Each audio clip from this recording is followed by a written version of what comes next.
Hi guys! ஒரு dark fantasy Korean web series அதுவும் தமிழ் டப்ல பார்க்கணும்னா, இந்த வெப் சீரிஸ நீங்க தாராளமா ட்ரை பண்ணலாம். இந்த வெப் சீரிஸ ஃபேமிலியோட பார்க்க முடியுமா? பார்க்க முடியாதா? எப்படி இருக்குங்கிற விஷயத்த நான் உங்களுக்கு சொல்றேன். இப்ப தான் நீங்க ஃபர்ஸ்ட் டைமா நம்ம சேனல்ல பார்க்குறீங்கன்னா, மறக்காம சப்ஸ்கிரைப் பண்ணி வச்சுக்கங்க. இந்த வெப் சீரிஸோட நேம் ஈஸ்ட் பேலஸ். ஒரு அரண்மனையில இளவரசர் எல்லாமே தொடர்ந்து மர்மமான முறையில இறந்துட்டு இருக்காங்க. 30 வருஷத்துக்கு முன்னாடி இறந்தாங்க. அதுக்கப்புறம் தொடர்ந்து இப்பயும் அது நடக்குது.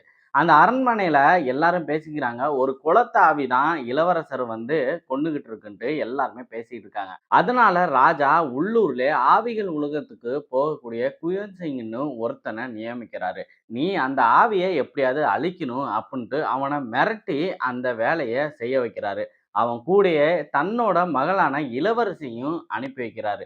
இளவரசிக்கு ஆவிகள் பேசக்கூடிய சத்தங்கள் மட்டும் கேட்கும். இவங்க 2 பேத்துக்குமே இந்த பவர் இருக்கும். இந்த பவர வச்சு எப்படி ஆவிகள அழிச்சு அந்த அரண்மனையையும், ராஜாவையும் காப்பாத்துறாங்கன்னு தாங்க இந்த வெப் சீரிஸோட ஸ்டோரி. மொத்தம் 8 எபிசோடு இருக்கு. ஒவ்வொரு எபிசோடுமே 49 நிமிஷம், 59 நிமிஷத்துக்கிட்ட இருக்கு.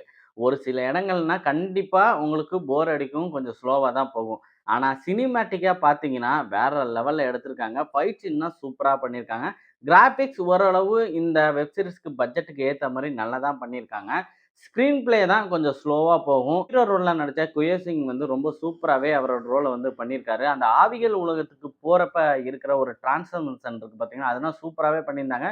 நீங்க ஸ்ட்ரேஞ்சர் திங்ஸ் பார்த்தீங்கன்னா, உங்களுக்கே தெரியும். அந்த மாரி ஒரு கான்செப்ட்ல தான் இது இருக்கும். ஆனா இது கொஞ்சம் டிஃபரெண்ட்டா இருக்கும். இந்த வெப் சீரிஸ நீங்க பார்க்க ஆரம்பிச்சீங்கன்னா, அந்த ஸ்டோரிக்குள்ள போயிட்டீங்கன்னா, நெறைய ட்விஸ்ட் அண்ட் டர்ன்லாம் இருக்குங்க. அதுக்காகவே இந்த வெப் சீரிஸ பார்க்கலாம்.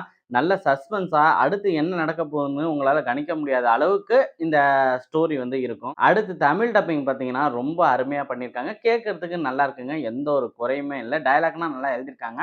சில காமெடியான சீன்ஸ்லாம் இருக்கு. ஸோ, அதனால இந்த வெப் சீரிஸ நீங்க பார்க்கணும்னு நெனச்சீங்கன்னா, ஸோ ஒரு வாட்டி ட்ரெய்லர பார்த்துட்டு அதுக்கப்புறம் நீங்க பாருங்க. என்னைய பொறுத்தவரைக்கும் பார்த்தீங்கன்னா, ஒரு சமயம் போரும் அடிச்சுச்சு, ஸ்லோவாவும் போச்சு. அதே சமயம் அந்த ஃபைட் சீனு, அதுக்கு பண்ணப்பட்ட அந்த கிராபிக்ஸு எல்லாமே பார்க்கறதுக்கு சூப்பரா இருந்துச்சுங்க. அதனாலவே கடைசி வரைக்கும் நான் பார்த்துட்டேன். முக்கியமா ஃபேமிலியோட பார்க்கலாமான்னு கேட்டீங்கன்னா, ஃபேமிலியோட பார்க்கலாம். பிளட் கன்டென்ட்டும் கொஞ்சம் அதிகமா இருக்கும். அருவருப்பு தன்மையான காட்சிகளும் இருக்கும்.